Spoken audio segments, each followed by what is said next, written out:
नमस्कार दोस्तों, welcome to lecture number 2 of GS का जो है साइंस एंड टेक, उस पे हम चल रहे हैं। ठीक है, जीएस का साइंस एंड टेक हम कंप्लीट कराएंगे फिजिक्स ऑप्शनल के साथ साथ, और दूसरे भी सब्जेक्ट्स लाएंगे जैसे जैसे समय मिलेगा। ठीक है, तो अभी देखिए, बिना टाइम पास किए शुरू करते हैं। What is eukaryotic cell and what is prokaryotic cell. ठीक है ना, यूकैरियोट बोले तो आपके मोर इवॉल्व होते हैं। ठीक है ना, eukaryotes are more evolve and prokaryotes are less evolve living. Evolve मतलब क्या होता है, ठीक है ना, बहुत प्रिमिटिव लेवल से कोई ऑर्गेनिज्म यदि इवॉल्व करता हुआ एडवांस लेवल पे जाता है, जैसे कि ह्यूमन इवॉल्व हुआ था एप से। ह्यूमन कैसे इवॉल्व हुआ था, एप से इवॉल्व हुआ था। ठीक है ना, तो उसी तरीके से ये माना जाता है, एक थ्योरी चलती है कि जो जितनी भी स्पीशीज आज दुनिया में है वो सारी की सारी यूनिसेलुलर वाटर में रहने वाले यूनिसेलुलर ऑर्गेनिज्म से शुरुआत हुई थी। पूरी दुनिया की आज जितनी भी स्पीशीज हैं उनकी शुरुआत एक यूनिसेलुलर ऑर्गेनिज्म से हुई थी जो पानी में रहता था। ठीक है ना, तो बेसिकली आज तक के जो ऑर्गेनिज्म प्रिमिटिव लाइफ फॉर्म में हैं, जैसे कि बैक्टीरिया आपका, ठीक है ना, तो such organisms are called as prokaryote. Why prokaryote? Because they do not have organized nucleus। ठीक है ना, देखो यूकैरियोट का मतलब क्या होता है। यूकैरियोट दो वर्ड से मिलके बना है।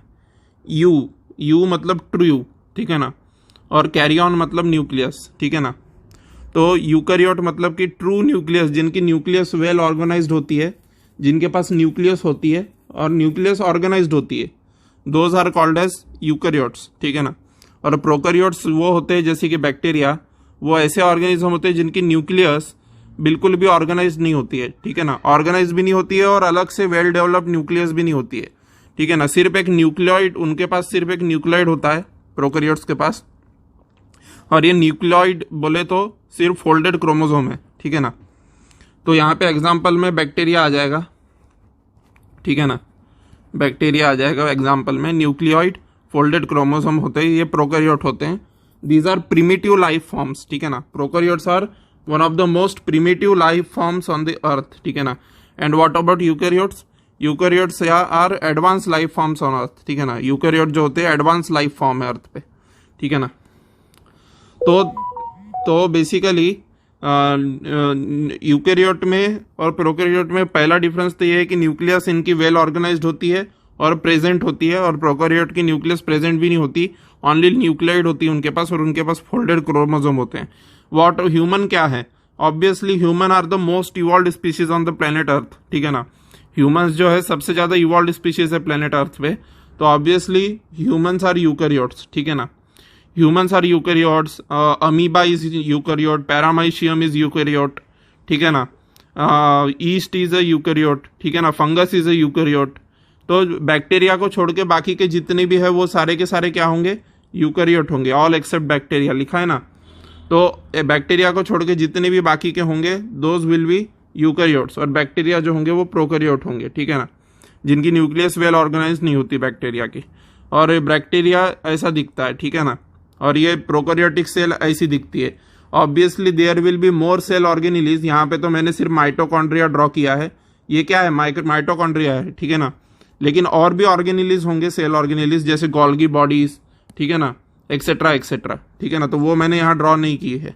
ठीक है, तो न्यूक्लियस के का स्ट्रक्चर अगर देखें तो न्यूक्लियस में होता है न्यूक्लियोलस एंड क्रोमेटिन होता है। ठीक है ना, और नहीं what are this chromatin we will study, but in the next slide we will study what is chromatin.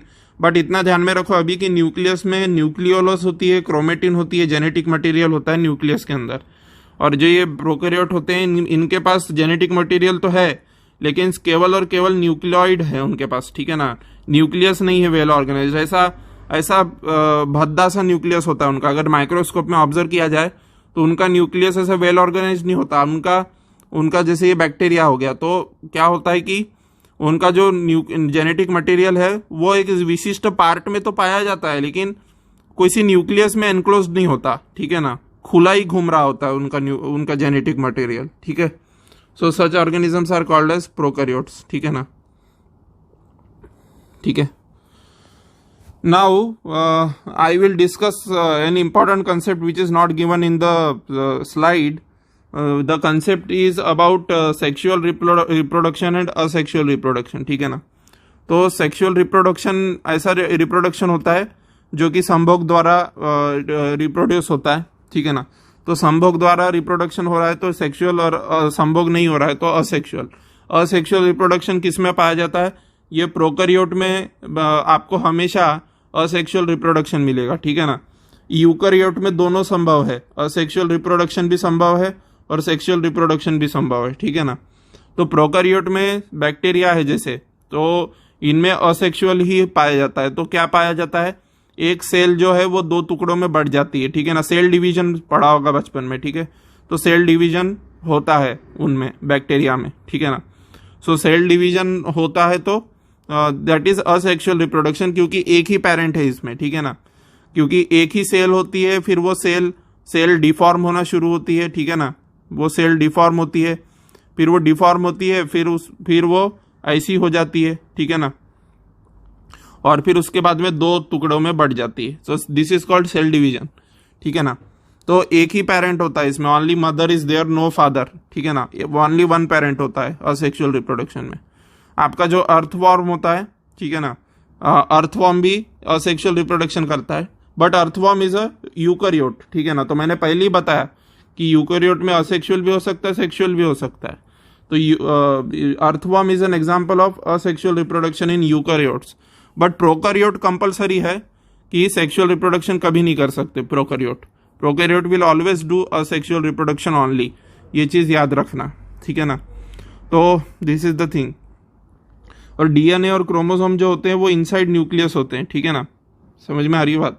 DNA और क्रोमोसोम जो होते हैं ये न्यूक्लियस के अंदर होते हैं. ठीक है. ये बात ध्यान में रख लेना.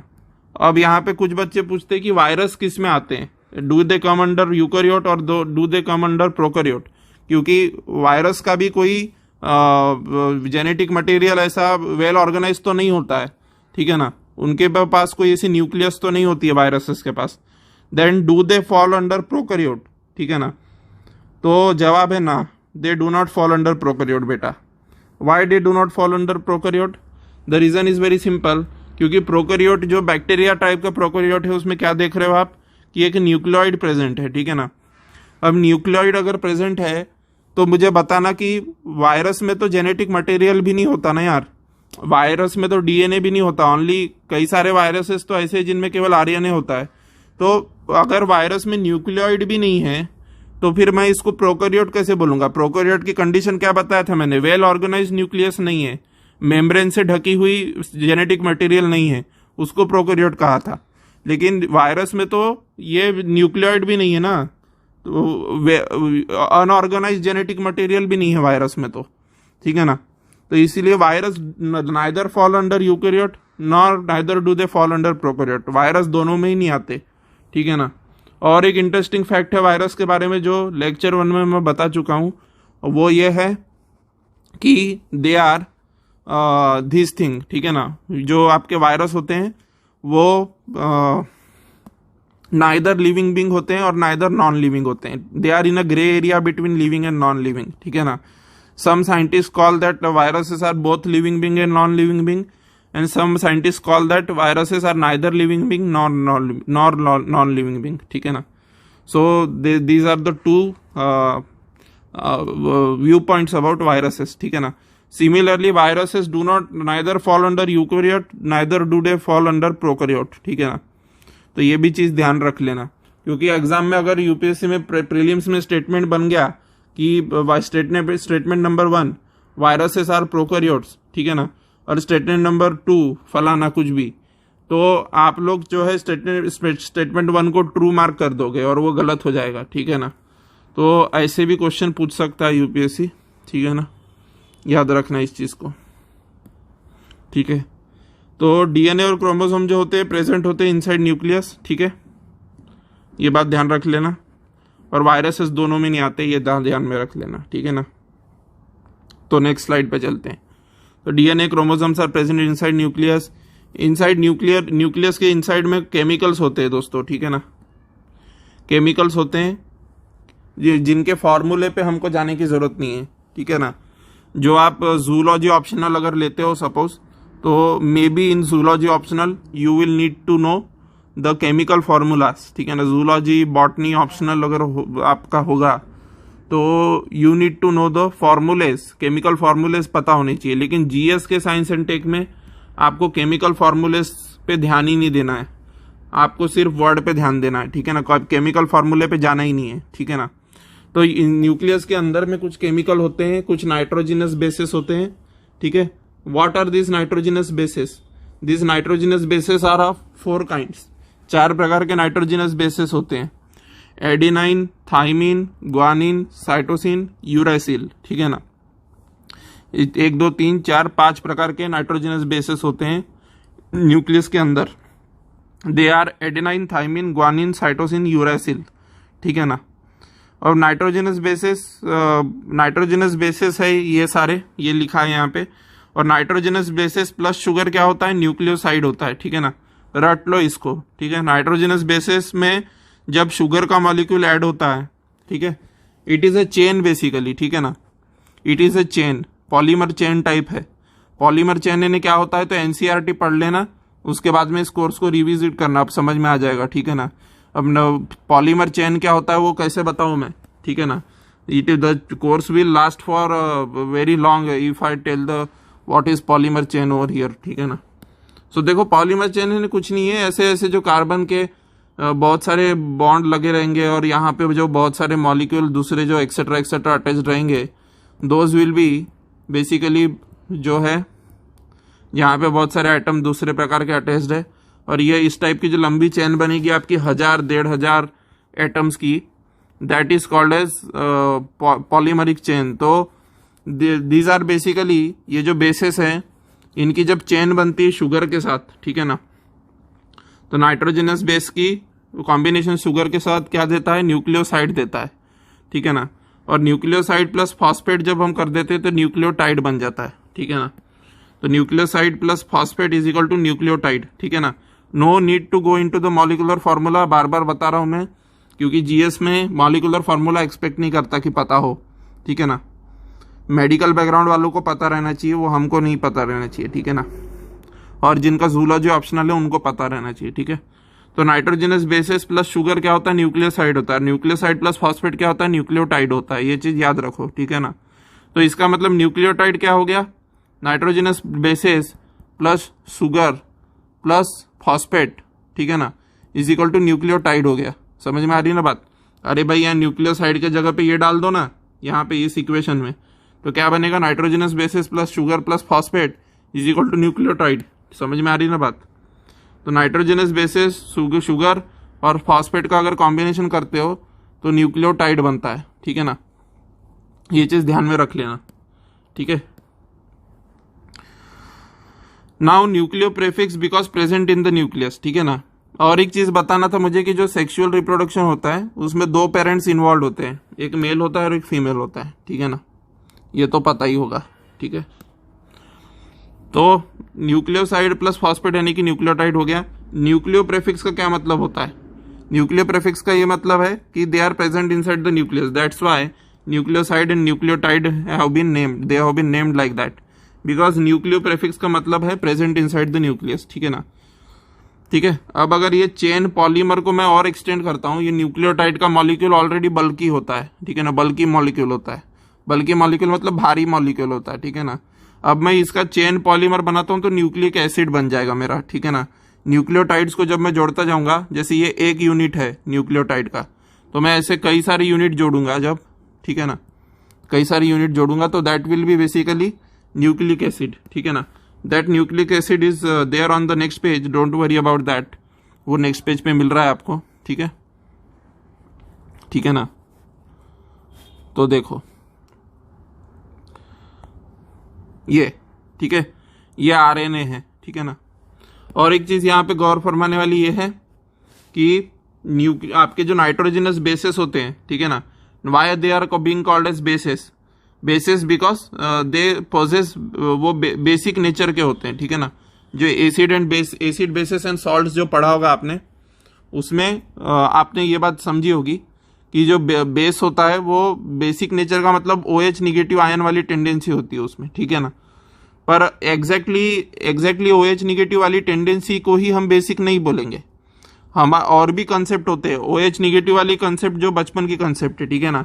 और भी कंसेप्ट होते हैं, जैसे अमीन आ जाता है उसमें, अगर अमीन ग्रुप आ गया उसमें तो by Bronsted Lowry theory that is a base, ठीक है ना। पर ब्रॉन्स्टेड लॉरी थ्योरी क्या है, जीएस वाले बच्चों को जानने की जरूरत नहीं है, वो केमिस्ट्री ऑप्शनल वालों को पता रहना चाहिए कि what is Brønsted Lowry theory. तो अगर अमीन आ जाता है तो नाइट्रोजनस बेसिस मतलब इनमें अमीन होता है, ठीक है ना। तो अमीन होता है तो they are basic in nature, जहां जहां अमीन आता है वो चीज बेसिक होती है नेचर में, याद रखो, ठीक है ना। तो नाइट्रोजनस बेसिस हो गए, तो ये बेसिक नेचर का है। अब ये न्यूक्लियोटाइड जो होता है ना, this is basically acidic in nature. Now why nucleotide is acidic in nature? अगर ये न्यूक्लियोटाइड यानी नाइट्रोजनस बेसिस से ही बन रहा है ना, nitrogenous bases plus sugar plus phosphate, ठीक है ना, इज इक्वल टू क्या है, न्यूक्लियोटाइड है, ठीक है। तो अगर न्यूक्लियोटाइड एसिडिक नेचर का है, नाइट्रोजनस बेसिस बेसिक नेचर के हैं, तो फिर ऑब्वियस सी बात है कि बेसिस से एसिड में कन्वर्जन कैसे हुआ? तो reason is that sugar and phosphate, ठीक है ना, शुगर और फॉस्फेट जो होते हैं ना, those are basically sugar and phosphate are basically acidic in nature, ठीक है ना। तो अगर एक बेस में दो एसिडिक चीजें मिला दोगे तो बेसिकली वो चीज एसिडिक हो जाएगी, ठीक है ना। सो दैट्स वाई नाइट्रोजनस बेसिस जो है वो बेसिक होने के बावजूद, ये बेसिक होने के बावजूद जब शुगर और फॉस्फेट इसमें ऐड हो जाता है तो the overall thing becomes acidic, ठीक है ना। तो ये एसिडिक हो जाता है, समझ में आ रही बात? So nitrogenous bases plus sugar plus phosphate is equal to nucleotide, nitrogenous bases are basic and nucleotide becomes acidic in nature. समझ में आ रही बात मेरी, ठीक है ना। सो जब चेन पॉलीमर बनेगी न्यूक्लियोटाइड्स की तो क्या बनेगा, न्यूक्लिक एसिड बनेगा, ठीक है ना। So it will become nucleic acid, ठीक है। Now this is the structure of RNA, ठीक है ना।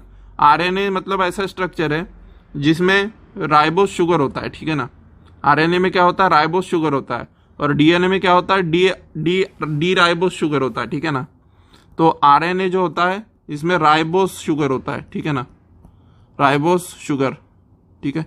और डीएनए में क्या होता है, डीऑक्सी राइबोस शुगर, ठीक है, डीऑक्सी राइबोस शुगर, ठीक है ना।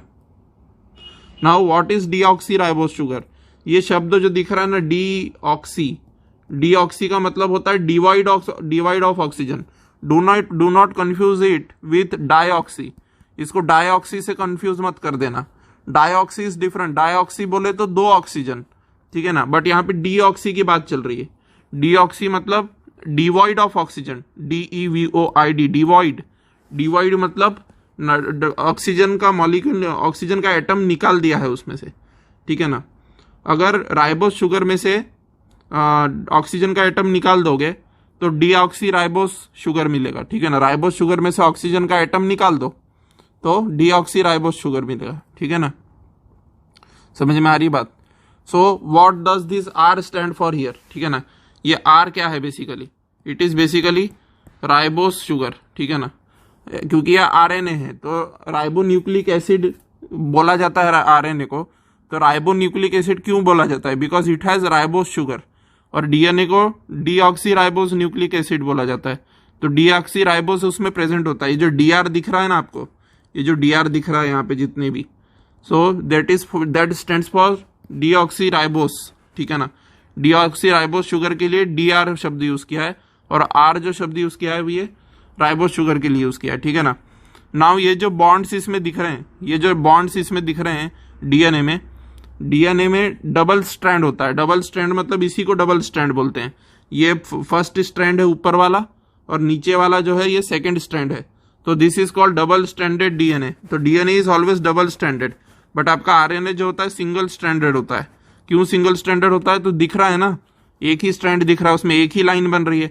इसमें हाइड्रोजन बॉन्डिंग से क्रॉस लिंकिंग हो रही है डीएनए में हाइड्रोजन बॉन्डिंग से क्रॉस लिंकिंग हो रही है। अब ये हाइड्रोजन बॉन्ड से क्रॉस लिंकिंग जो हो रही है डीएनए में, तो डीएनए को यही डबल स्ट्रैंडेड बना रहा है, और ये सिंगल स्ट्रैंडेड आरएनए दिख रहा है। तो डबल स्ट्रैंडेड डीएनए में जो हाइड्रोजन बॉन्डिंग है उसको बेस पेयरिंग कहा जाता है। क्यों बेस पेयरिंग कहा जाता है?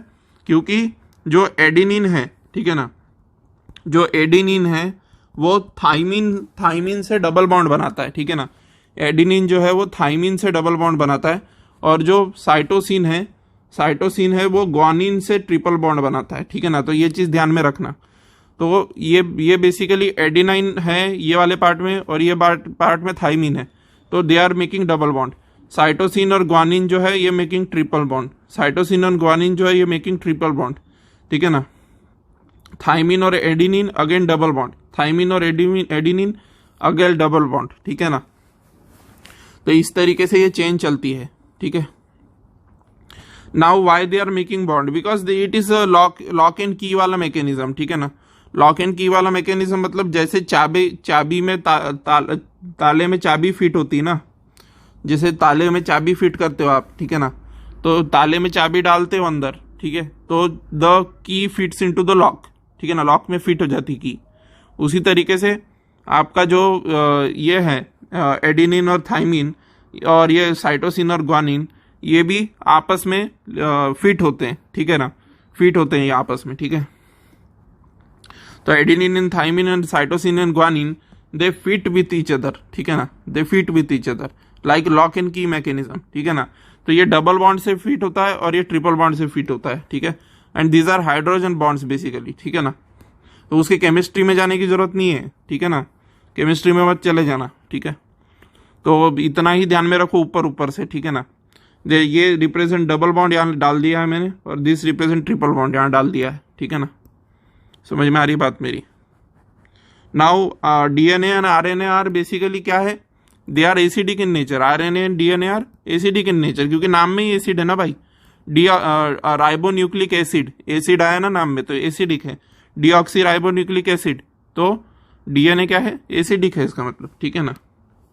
तो DNA and RNA are both acidic in nature. समझ में आ रही बात? So this is the thing, ठीक है।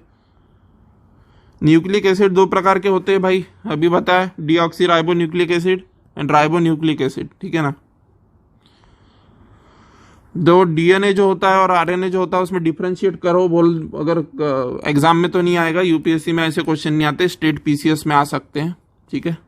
तो क्वेश्चन ऐसा है कि डीएनए में जो है एटीजीसी का सीक्वेंस होता है, ठीक है ना, एडेनिन थाइमिन ग्वानिन साइटोसिन का sequence. Adenine thymine guanine cytosine का सीक्वेंस किस में होता है? डीएनए में होता है। और आरएनए में क्या होता है? एडेनिन यूरासिल ग्वानिन साइटोसिन, ठीक है ना। तो मतलब आरएनए में थाइमिन नहीं होता, ठीक है, आरएनए में थाइमिन नहीं होता, और डीएनए में जो है यूरासिल नहीं होता, ठीक है ना, यूरासिल नहीं होता डीएनए में। आरएनए में थाइमिन नहीं होता और डीएनए में यूरासिल नहीं होता, ठीक है ना। समझ लेना इस बात को, ठीक है। डीएनए में यूरासिल नहीं होता, आरएनए में थाइमिन नहीं होता, ठीक है। तो डीऑक्सी राइबोस शुगर से डीएनए नाम आया है और राइबोस शुगर से आरएनए नाम आया है। ये पॉइंट नंबर 2 है। डीएनए इज डबल स्ट्रैंडेड, कुछ इस तरीके से दिखने वाला, और आरएनए इज सिंगल स्ट्रैंडेड, कुछ इस तरीके से दिखने वाला। तो डीएनए जो होता है वो क्या होता है? जेनेटिक मटेरियल होता है बेसिकली, ठीक है ना। DNA is genetic material basically, and RNA is not genetic material, but RNA is a genetic material of some of the viruses, ठीक है ना, except some of the viruses. कुछ वायरसेस ऐसे होते हैं, हालांकि वायरसेस भी दो प्रकार के होते हैं, आरएनए वायरसेस और डीएनए वायरसेस, ठीक है ना, दो प्रकार के वायरसेस होते हैं। लेकिन जो हमारा कोरोना वायरस था वो उसका जेनेटिक मटेरियल आरएनए था, ठीक है ना। कोरोना वायरस का जेनेटिक मटेरियल आरएनए था, ठीक है। समझ में आ रही बात? इसलिए वो न्यूज़पेपर कॉलम्स जो होंगे द हिंदू, इंडियन एक्सप्रेस के, वो कई बार mRNA वैक्सीन ऐसा लिखते रहते थे, ठीक है ना। न्यूज़ कॉलम अगर न्यूज़पेपर वगैरह पढ़े होगे द हिंदू, इंडियन एक्सप्रेस, तो उसमें mRNA वैक्सीन बहुत बार जिक्र मिला होगा, ठीक है ना। तो वो क्यों मिला था जिक्र? क्योंकि कोरोना वायरस का जो जेनेटिक मटेरियल है वो बेसिकली आरएनए होता है, ठीक है ना। तो not the genetic material but some viruses में have this RNA as a genetic material. ऐसा जरूरी नहीं है कि हर वायरस का जेनेटिक मटेरियल आरएनए ही हो, कुछ वायरसेस का जेनेटिक मटेरियल डीएनए भी होता है, लेकिन जो लेस एडवांस वाले वायरस होते हैं जैसे कोरोना वायरस था, तो इसका जेनेटिक मटेरियल जो था आरएनए था इंस्टेड ऑफ डीएनए, ठीक है ना। तो RNA is the genetic material of some of the viruses, ठीक है। So this is the thing. तो कोरोना का जो जेनेटिक मटेरियल था आरएनए था, इसलिए तुम देखते थे वो हेडिंग्स न्यूज़पेपर में, ठीक है ना। Now we will move on towards an important concept, और वो है ये, ठीक है। तो देखो ये डीएनए के मॉलिक्यूल है, ये हेलिकल स्ट्रक्चर दिख रहा है, double helical structure. So these are DNA molecules, ठीक है ना। और ये डीएनए मॉलिक्यूल का क्या होता है दोस्तों, हमारी जो बॉडी है ना, ये ह्यूमन की बात करने लगे अब हम, ठीक है। अब हम वायरस बैक्टीरिया उन सब से बाहर आ गए, अब हम ह्यूमन की बात करने लगे, ठीक है ना। ह्यूमन की बात करने लगे। तो ह्यूमन के बॉडी में क्या होता है बेसिकली, ठीक है ना। What about human body. तो ह्यूमन बॉडी में दो डीएनए इस तरीके से होते हैं। एक पहला डीएनए होता है, वो जो पहला डीएनए है वो रिप्लिकेट करता है, ठीक है ना, एंड आइडेंटिकल दूसरा डीएनए बनाता है, ठीक है ना। आइडेंटिकल तो नहीं एग्जैक्टली, बट थोड़ा सिमिलर, मिलता जुलता, ठीक है ना, बहुत कुछ मिलता जुलता रिप्लिका बनाता है अपनी, ठीक है ना। जैसे आपके लेफ्ट हैंड जो आपके लेफ्ट हैंड साइड का जो जूता है वो राइट हैंड साइड के जूते से आइडेंटिकल तो होता है, पर अलग शेप का होता है ना, अपोजिट शेप का होता है, ठीक है ना। तो उसी तरीके से ये जो है ये डीएनए का एक मॉलिक्यूल हो गया और ये डीएनए का दूसरा मॉलिक्यूल हो गया, ठीक है ना। तो ये बेसिकली कंडेंस होंगे डीएनए के मॉलिक्यूल्स, और डीएनए के मॉलिक्यूल कंडेंस होके ये क्रोमेटिन बनाएंगे, ठीक है ना। क्रोमेटिन मतलब क्या होता है, ये डीएनए का मॉलिक्यूल इतना लंबा होता है बेसिकली कि ये दो डीएनए के मॉलिक्यूल बने ना, पहले एक डीएनए का मॉलिक्यूल था, फिर रेप्लिकेशन होके दूसरा डीएनए का मॉलिक्यूल बना, ठीक है ना, रेप्लिका बनी उसकी, ठीक है। अब ये जो रेप्लिका और ये जो ओरिजिनल डीएनए है ये बहुत कंडेंस होते हैं, ठीक है ना। ये देखो ये पहले ऐसे थे लंबे, ठीक है, अब ये इनको कंडेंस कर दिया, इतने लंबे थे सपोजली न्यूक्लियस में नहीं समा पा रहे थे, तो इनको कंडेंस कर दिया। तो जब कंडेंस होगा तो क्रोमेटिन बनेगा, ठीक है ना। तो दिस इज कंडेंस डीएनए। अब क्रोमेटिन भी इतना बड़ा हो जाता है कि वो न्यूक्लियस में नहीं समा पाता सेल के, ठीक है ना। तो क्रोमेटिन भी अगर सेल के न्यूक्लियस में नहीं समा पाता तो फिर होता यह है कि क्रोमेटिन अगेन गेट्स कंडेंस, ठीक है ना। क्रोमेटिन और कंडेंस होता है, तो क्रोमेटिन और कंडेंस होके क्या बनाता है, क्रोमेटिड बनाता है, ठीक है ना। क्रोमेटिन से क्रोमेटिड बना, ठीक है। क्रोमेटिन से क्या बना, क्रोमेटिड बना, ठीक है ना। सबसे पहले डीएनए के दो मॉलिक्यूल थे और दो मॉलिक्यूल जो है कंडेंस हुए तो क्रोमेटिन बना, फिर क्रोमेटिन से क्रोमेटिड बना, ठीक है ना। तो डीएनए के एक मॉलिक्यूल और दो मॉलिक्यूल से मिलके दो क्रोमेटिन बने, ठीक है ना, दो क्रोमेटिन बने, दो क्रोमेटिन से दो क्रोमेटिड बने, ठीक है ना। ये जो 8 शेप का ऐसा दिख रहा है ना, this is one chromatid and this is second chromatid, ठीक है ना, दिस इज सेकंड क्रोमेटिड, ठीक है। तो दो क्रोमेटिड बने, ठीक है। और फिर ये दो क्रोमेटिड जो है, ये दो क्रोमेटिड मिला के एक क्रोमोसोम कहलाता है, ठीक है ना। 2 chromatids is equal to 1 chromosome, ठीक है ना। तो ये दो क्रोमेटिड मिला के एक क्रोमोसोम बना, ठीक है ना, 1 क्रोमोसोम, ठीक है ना। सो 1 chromosome has 2 identical sister chromatids, ठीक है ना। एक क्रोमोसोम में 2 आइडेंटिकल सिस्टर क्रोमेटिड्स होते हैं and those are basically DNAs, ठीक है ना। दो अभी वही तो बताया, ये दो सिस्टर क्रोमेटिड ही तो थे ये पहला क्रोमेटिड और ये दूसरा chromatid, these are 2 identical sister chromatids. तो दो क्रोमेटिड मिला के एक क्रोमोसोम बना, और एक क्रोमोसोम में 2 क्रोमेटिड तो है ही, और 2 क्रोमेटिड जो है प्रत्येक क्रोमेटिड एक एक क्रोमेटिन से मिलकर बना है, ठीक है ना। प्रत्येक क्रोमेटिड मतलब each chromatid is made up of 1 chromatin and each chromatin is made up of 1 DNA molecule, ठीक है ना। समझ में आ रही बात मेरी। सो दिस इज द थिंग, ठीक है ना। सो दिस क्रोमेटिड जो है ये क्रोमोसोम बनता है, ठीक है ना, इसका, ठीक है। ये क्रोमोसोम कहलाता है अगर पेयर में प्रेजेंट है, ठीक है। So this is the thing. Now next move on towards our next slide, ठीक है ना। तो हर एक व्यक्ति में ऐसे दो पेयर ऑफ क्रोमोसोम होते हैं, ठीक है ना। पेयर ऑफ क्रोमोसोम होते हैं मतलब एक पेयर क्रोमोसोम का मदर से आता है, हर एक ह्यूमन में एक पेयर ऑफ क्रोमोसोम मदर से आता है और एक पेयर ऑफ क्रोमोसोम फादर से आता है, ठीक है ना, क्योंकि सेक्सुअल रिप्रोडक्शन है। तो जब जाइगोट बनता है तो एक क्रोमोसोम जो है मदर से आता है और एक क्रोमोसोम जो है फादर से आता है, ठीक है ना। तो दो ये पेयर ऑफ क्रोमोसोम हो गए, क्योंकि देखो ये 2 क्रोमेटिड दिख रहे हैं, क्रोमेटिड नंबर 1, क्रोमेटिड नंबर 2, ठीक है। ये क्रोमेटिड नंबर 1, क्रोमेटिड नंबर 2, ठीक है ना। तो ये 2 क्रोमेटिड मिलके एक एक क्रोमोसोम बनाए, ठीक है ना। तो ऐसे कितने क्रोमेटिड हो गए इसमें, ये पेयर ऑफ क्रोमोसोम हो गया। This is 1 chromosome and this is another chromosome.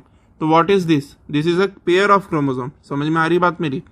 तो this is a pair of chromosome, ठीक है ना। तो ये पेयर ऑफ क्रोमोसोम में 4 क्रोमेटिड नजर आ रहे हैं, ठीक है ना। कौन से 4 क्रोमेटिड? ये 2 मदर के क्रोमेटिड और ये 2 फादर के क्रोमेटिड, ठीक है ना। समझ में आ रही बात मेरी? ठीक है। फिर ये 4 डीएनए मॉलिक्यूल है, 4 क्रोमेटिड बोले तो 4 डीएनए मॉलिक्यूल है। अभी बताया ना भाई, देखो जितने क्रोमेटिड होते हैं ये 2 क्रोमेटिड है, तो 2 क्रोमेटिन से बने हैं, ठीक है ना। तो 4 क्रोमेटिड रहेंगे तो 4 डीएनए मॉलिक्यूल आएंगे, क्योंकि 2 क्रोमेटिड जो है 2 डीएनए मॉलिक्यूल से बन रहा है। तो 4 क्रोमेटिड आएंगे अगर, तो एक पेयर ऑफ क्रोमोसोम में 4 क्रोमेटिड आएंगे तो 4 डीएनए मॉलिक्यूल आएंगे। समझ में आ रही ना बात मेरी? ठीक है ना। सो दिस इज द थिंग। तो 4 डीएनए मॉलिक्यूल से मिलके जो है आपका पेयर ऑफ क्रोमोसोम बना है, ठीक है ना। ठीक है। तो एवरी ह्यूमन हैज दैट, ठीक है। Each cell contains 23 pair of chromosome, ठीक है ना। हर एक सेल में 23 पेयर्स ऑफ क्रोमोसोम होते हैं, ठीक है ना। समझ में आ रही बात मेरी? तो हर एक सेल में 23 पेयर होते हैं क्रोमोसोम के। पहले के 22 पेयर ऑफ क्रोमोसोम ऑटोसोम्स कहलाते हैं, ठीक है ना। 23 पेयर ऑफ क्रोमोसोम होते हैं हर एक सेल में। अभी आप जैसे सेल देखोगे, इंसानी सेल, तो ये इंसान की सेल है सपोज, तो उसकी न्यूक्लियस है। तो न्यूक्लियस को जब ऐसा नॉट इलेक्ट्रॉन माइक्रोस्कोप में ऑब्जर्व करोगे, हाई रिजोल्यूशन वाले माइक्रोस्कोप में, ठीक है ना। तो न्यूक्लियस को जब ऑब्जर्व करोगे तो हर एक सेल में 23 पेयर ऑफ क्रोमोसोम मिलेंगे। 23 पेयर ऑफ क्रोमोसोम मतलब ऐसे मदर फादर के जो पेयर है, ऐसे 23 पेयर मिलेंगे, ठीक है ना। तो 23 पेयर में पेयर मिलेंगे 23, मतलब टोटल क्रोमोसोम कितने हैं? 46 है, ठीक है ना। टोटल क्रोमोसोम कितने? 1 2, ठीक है ना। ये एक पेयर में 2 हो गए, 1 और 2 क्रोमोसोम्स। ऐसे कितने क्रोमोसोम होंगे? 23 पेयर होंगे ऐसे, ठीक है ना। 23 पेयर होंगे। 23 पेयर में 23 मदर से होंगे, 23 फादर से होंगे। तो टोटल क्रोमोसोम तो 46 हो गए ना। समझ में आ रही बात मेरी? टोटल क्रोमोसोम इज 46, ठीक है ना। टोटल नंबर ऑफ क्रोमोसोम 46 होंगे ना भाई। ये दो है, 2 क्रोमोसोम है, ठीक है ना। अब आप इनको ऐसे और 23 लेके आओ, 23 पेयर लेके आओ, ये दूसरा पेयर हो गया। ऐसा करते करते 23 पेयर हो गए, ठीक है ना। तो 23 पेयर में क्रोमोसोम कितने होंगे? वो एक पेयर में 2 है, तो 23 मल्टीप्लाइड बाय 2 यानी कि 46 क्रोमोसोम इन टोटल। और 46 क्रोमोसोम में से 23 मदर से होंगे, 23 फादर से होंगे, ठीक है ना। समझ में आ रही बात मेरी? सो दिस इज द थिंग, ठीक है। सो ईच सेल कंटेन्स, यहाँ पे ये बना हुआ है, इसको मिटाओ, ठीक है। Each cell contains 23 pairs of chromosome, ठीक है ना। हर एक सेल में 23 पेयर होते हैं क्रोमोसोम के। First 22 pair of chromosome are called as autosomes, ठीक है ना। यहाँ पे देखो, इधर देखो, ठीक है। ये देखो, ये जो है ये 23 पेयर है क्रोमोसोम्स के, ठीक है। ठीक है। तो जो फर्स्ट 22 पेयर होंगे यहाँ से यहाँ तक, ठीक है ना। ये 1 2 3 4 ऐसा डॉट डॉट डॉट करते करते 21 और 22 number, and this is the 23rd pair, ठीक है ना, लास्ट वाला, ठीक है। तो ये जो होंगे, ये तो फर्स्ट 22 पेयर होंगे, ये ऑटोसोम होंगे, ठीक है ना। ये ऑटोसोम है फर्स्ट 22 पेयर्स, ठीक है ना। सो ये जो, और ये आपको ध्यान में रखना है, यहाँ बच्चे कंफ्यूज होते हैं कि इंसानी बॉडी में बोलते हैं वो कि 46 क्रोमोसोम में बोलते हैं इंसान की बॉडी में। दैट इज रॉन्ग बेटा, ठीक है ना। इंसान की बॉडी में 46 क्रोमोसोम नहीं है। इंसान की बॉडी के प्रत्येक सेल में, ठीक है ना, इंसान की बॉडी जो है ना, ये देखो आपकी जो बॉडी है बेसिकली, ठीक है ना, आपकी जो बॉडी है ये तो मिलियंस ऑफ सेल से मिलके बनी है, millions and trillions of cells, ठीक है ना। तो आपकी बॉडी में समझो 10⁷ कितने थे? 10⁷ सेल से आपकी बॉडी में सपोज, ठीक है ना। तो आपकी बॉडी में क्रोमोसोम कितने होंगे? हर एक सेल में कितने क्रोमोसोम है आपके हर एक सेल में कितने क्रोमोसोम है भाई? आपके हर एक सेल में 46 क्रोमोसोम आर देयर, ठीक है ना। 23 पेयर है तो 46 क्रोमोसोम है हर एक सेल में। तो ये 10⁷ सेल है, आपकी पूरी बॉडी हो गई। तो पूरी बॉडी में कितने होंगे क्रोमोसोम आपके? 46 इंटू 10⁻7 क्रोमोसोम्स, ठीक है ना, 46 इंटू 10⁻7 क्रोमोसोम होंगे आपकी पूरी बॉडी में। समझ में आ रही बात मेरी? सो ट्रिलियंस ऑफ क्रोमोसोम है आपकी बॉडी में, ठीक है ना। 46 क्रोमोसोम आपकी बॉडी में नहीं है, आपकी बॉडी में कई बिलियंस ऑफ क्रोमोसोम है, ठीक है ना। आपकी प्रत्येक सेल में कितने क्रोमोसोम है दैट कैन बी काउंटेड, तो प्रत्येक सेल में 46 है। समझ में आ रही बात? सो ये जो फर्स्ट 22 पेयर है ये ऑटोसोम्स है, ठीक है ना। तो ये ऑटोसोम्स जो है, ये फर्स्ट 22 जो पेयर्स है ये ऑटोसोम है, और ये मेल और फीमेल के लिए डिफर नहीं करते। ये 2 हाथ 2 पैर, ठीक है ना, 1 नाक, ठीक है ना, ये सारी चीजें बताते हैं फर्स्ट 22 पेयर्स, ठीक है ना। तो मेल और फीमेल में ये चीजें तो कॉमन ही होती है ना, हाथ पैर नाक कान मुंह, ठीक है ना।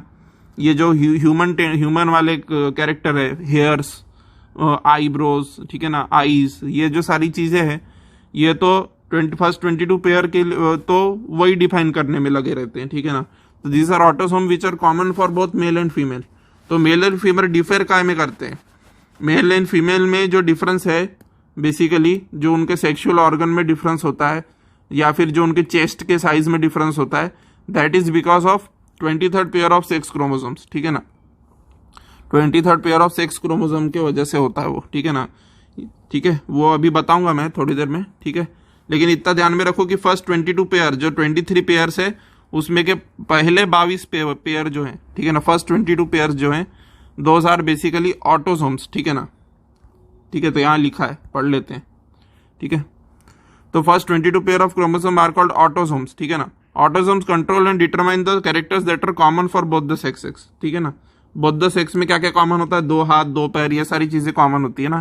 So autosome control that basically, ठीक है ना। 23rd pair of chromosome are called allosomes, ठीक है ना। Allosomes are also called as sex chromosomes, ठीक है ना। तो मेल एंड फीमेल अभी बताया मैंने, ठीक है। मेल एंड फीमेल कहाँ में डिफर करेंगे? यहाँ डिफर करेंगे, ठीक है ना। तो अगर ये एक्स वाई है, जैसे यहाँ पे दिख रहा है X and Y, so this is a male, ठीक है। और अगर यहाँ पे एक्स एक्स आ गया, ठीक है, ठीक है, एक्स एक्स अगर आ गया तो दिस इज अ फीमेल, ये एक्स और ये भी x, so this is female, ठीक है ना। ठीक है, समझ में आ रही बात मेरी? सो ये चीज ध्यान में रखना, ठीक है। So let me erase this things, ठीक है ना।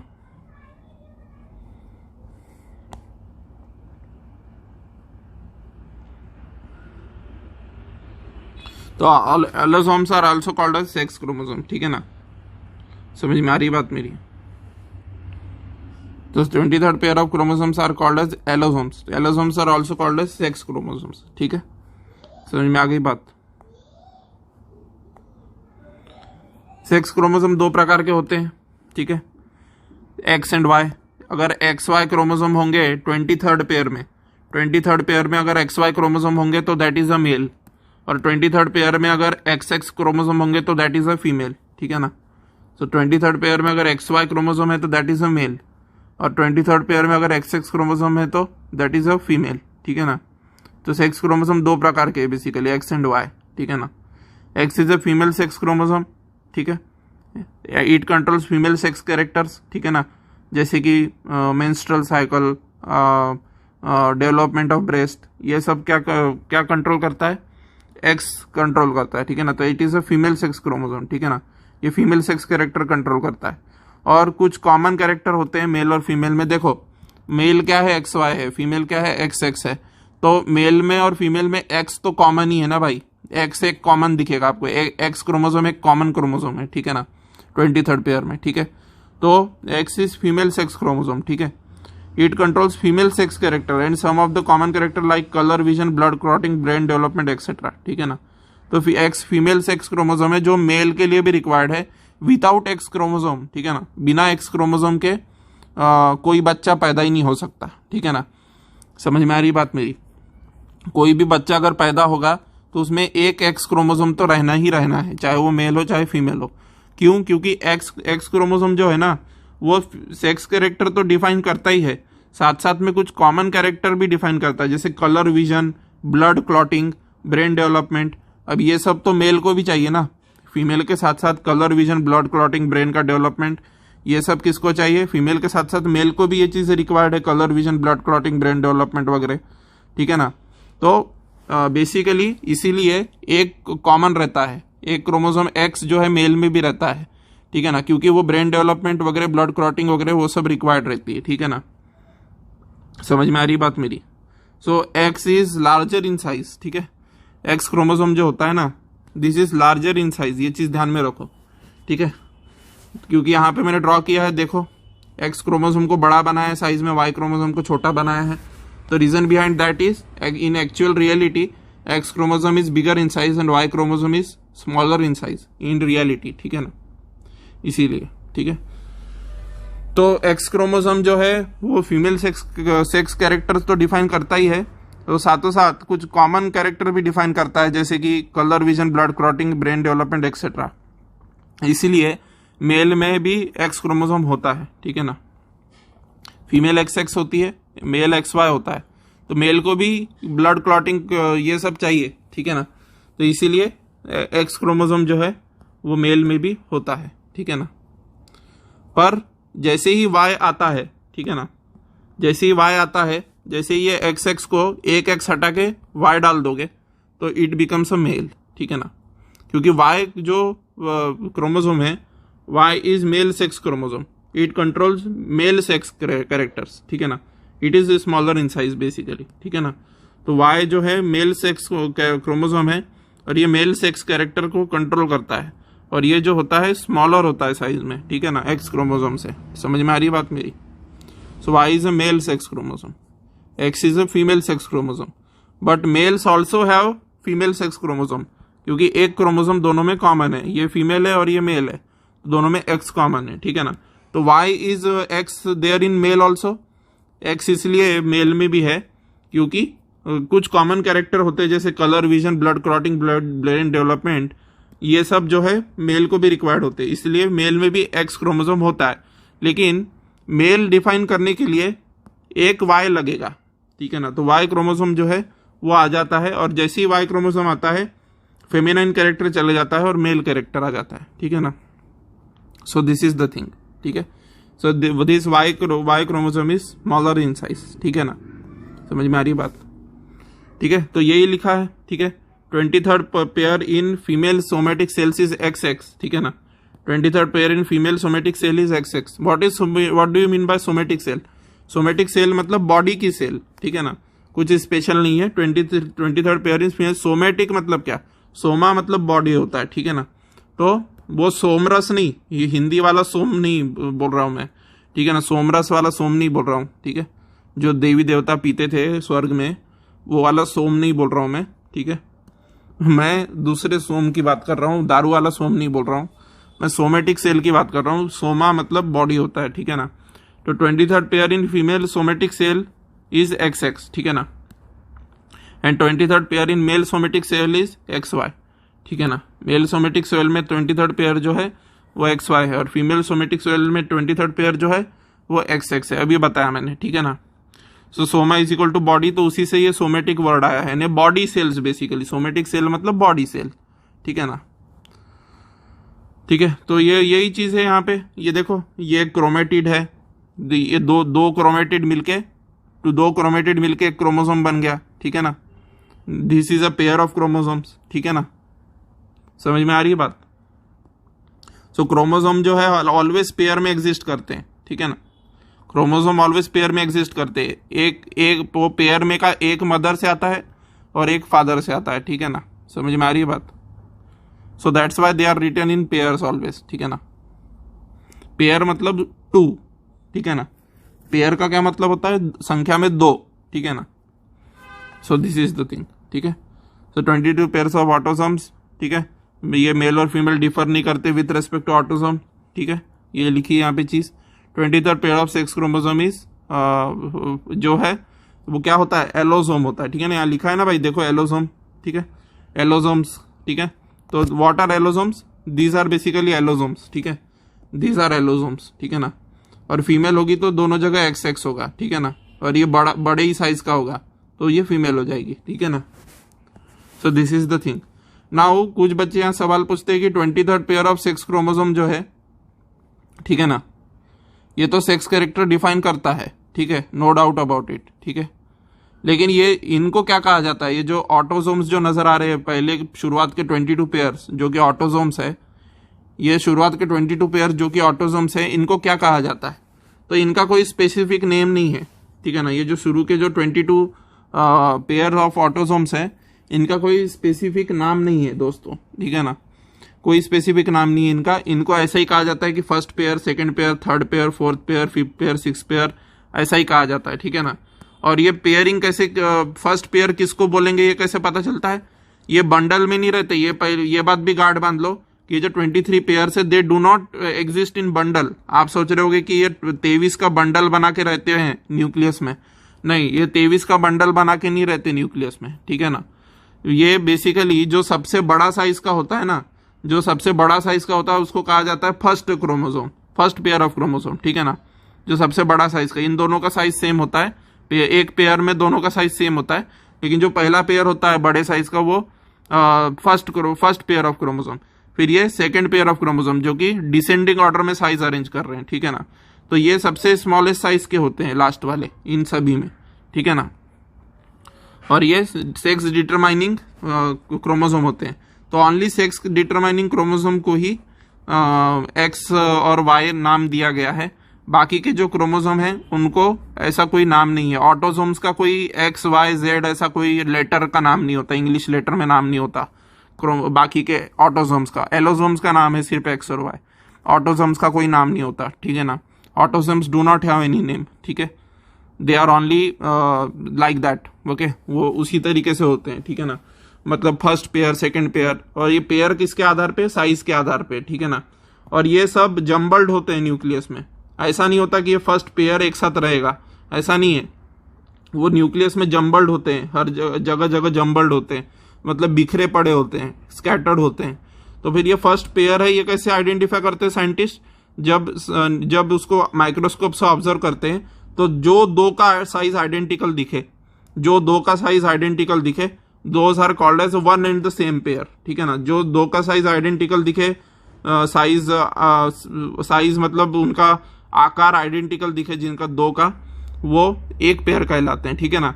और फर्स्ट पेयर वो कहलाएगा जो लार्जेस्ट होगा साइज में, सेकंड पेयर वो कहलाएगा जो सेकंड लार्जेस्ट होगा साइज में। समझ में आ रही है ना बात? तो दिस इज द थिंग, ठीक है। सो इन दिस वे आज का हमारा क्लास यहीं समाप्त होता है, ठीक है ना।